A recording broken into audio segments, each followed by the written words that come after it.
మన ప్రభుత్వం కార్యక్రమం కొత్తపేట గ్రామంలో నడుస్తోంది. ప్రజలందరూ కూడా సాదర స్వాగతం పలుకుతూ ఉన్నారు.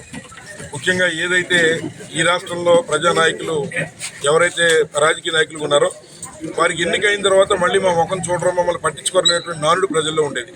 కానీ మొట్టమొదటిసారి జగన్మోహన్ గారి యొక్క ప్రభుత్వంలో అట్లాంటి పాత విషయాలన్నింటికి చరమగీతం పాడి మళ్ళీ ఈ యొక్క ప్రభుత్వంలో ఎవరైతే ప్రజాప్రతినిధులుగా ఎగినటువంటి శాసనసభ్యులు కానీ లేదా జడ్పీటీసీలు, ఎంపీపీలు, ఎంపీటీసీలు, వార్డు మెంబర్లు, సర్పంచ్లు ఇట్లా గెలిచిన వారంతా కూడా ప్రజల దగ్గరికి వెళ్ళి ఈ 4.5 సంవత్సరాల్లో ఎటువంటి సంక్షేమ కార్యక్రమాలు మరి ఏదైతే సచివాలయ వ్యవస్థ ద్వారా, వాలంటీర్ల ద్వారా మరి వారికి అందజేసామో అందులో ఎక్కడైనా లోపాలు జరిగితే మళ్ళీ వాటిని కూడా సరిచేసి అందరికీ కూడా సంక్షేమాన్ని అందించేటువంటి ప్రభుత్వం ఇది.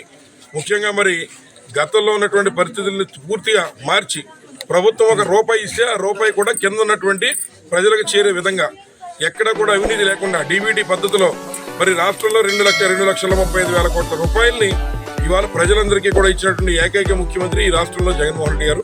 ఏ రాష్ట్రంలోని ఈ రకమైనటువంటి పాలన జరగట్లేదు.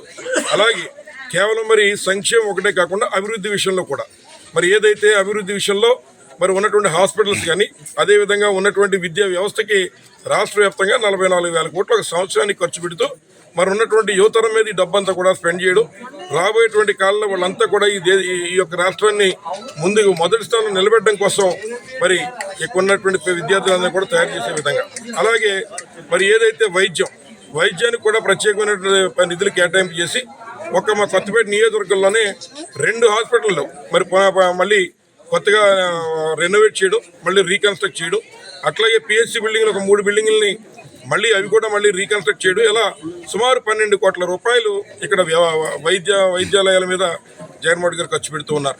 కాబట్టి మరి ఇప్పటివరకు ఎప్పుడు అందించినటువంటి పరిపాలన జగన్మోహన్ గారు అందిస్తూ ఉన్నారు. ఇటువంటి తరుణంలో కూడా మరి ఎవరైతే ప్రతిపక్షాలుగా ఉన్నారో వారు కొన్ని విమర్శలు చేస్తూ ఉన్నారు. ఈ విమర్శలు ఏంటంటే కరెంటు బిల్లులు పెరిగిపోయినటువంటి విమర్శ చేస్తున్నారు. అట్లాగే నేను ఒకటి అడుగుతున్నాను, ఈరోజు ఆంధ్ర రాష్ట్రంతో పోల్చి చూస్తే మరి మోడీ గారు పరిపాలిస్తున్న మోడీ గారు ఉన్నటువంటి గుజరాత్ రాష్ట్రం కానీ మిగిలిన రాష్ట్రాలతో కంపేర్ చేసి చూస్తే 1-2 రూపాయలు వ్యత్యాసాలు ఉన్నాయి తప్ప ఎక్కడ అంతకుమించి వ్యత్యాసాలు ఎక్కడ కూడా లేవు. అంచేత ఇది ఏంటంటే డాలర్ మార్కు మీద అదేవిధంగా పెట్రోల్ డీజిల్ ధరల మీద ఆధారపడి ఉంటుంది తప్ప వేరే వాటి మీద ఉండదు. కేవలం ఈ రాష్ట్రంలో అందిస్తున్న సంక్షేమ కార్యక్రమాలని ఏ ఒకదాన్ని కూడా వారు సమాధానం చెప్పలేని పరిస్థితిలో వారు పూర్తిగా ప్రతిపక్షాలుగా చేతులు ఎత్తేసి ఇవాళ మరి ఇటువంటి చిల్లర కామెంట్లు పెట్టుకుని ప్రజల్లో తిరుగుతున్నారు. మేము ఇవాళ వాళ్ళకు ఛాలెంజ్ ఇస్తున్నాం. ఏదైతే మేము 4.5 సంవత్సరాల్లో జగన్మోహన్ గారి పరిపాలనలో ఏమి ఇచ్చామో కాగితం ఇచ్చింటే వెళ్తున్నాం. మీరు కూడా 14.5 సంవత్సరాలు ముఖ్యమంత్రిగా చేసినటువంటి చంద్రబాబు నాయుడు గారు ఏమి ఇచ్చారో ఒక కాగితం రూపాయలు ఇవ్వమని కోరుతాం.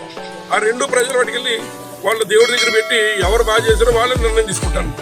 చేత ఇవాళ ఒక కొత్తపేట నియోజకవర్గంలోనే 17,000 మందికి ఇళ్ల స్థలం ఇచ్చే కార్యక్రమం చేస్తాం.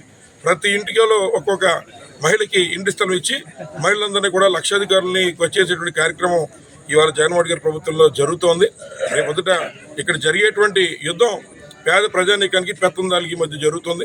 కేవలం మరి తెలుగుదేశం పార్టీ వెనకాలన్నటువంటి ఏబిఎన్ రాధాకృష్ణ గారో లేదా రామోజీరావు గారో ఇట్లా 4-5 పెత్తందారులు పెట్టుకుని ఆయన పరిపాలనకు రావాలని చూస్తున్నాడు. ప్రజలందరికీ సంక్షేమ కార్యక్రమాలు అందించి ప్రతి ఇంటికి ఏదో సంక్షేమం అందించి వారందరినీ వెంట పెట్టుకుని జగన్మోహన్ గారు యుద్ధం చేస్తున్నారు. కాబట్టి రాబోయేటువంటి కాలంలో పెత్తందారుల ప్రభుత్వం కాదు, మళ్ళీ ప్రజల యొక్క ప్రభుత్వం, పేదల యొక్క ప్రభుత్వం ఈ రాష్ట్రంలో జగన్మోహన్ గారు మళ్ళీ 175 తప్పనిసరిగా రీచ్ అవుతారని చెప్పి మాకు ప్రజలు తిరిగితే అర్థమవుతుంది. జరిగేటువంటి నిజం కూడా అది.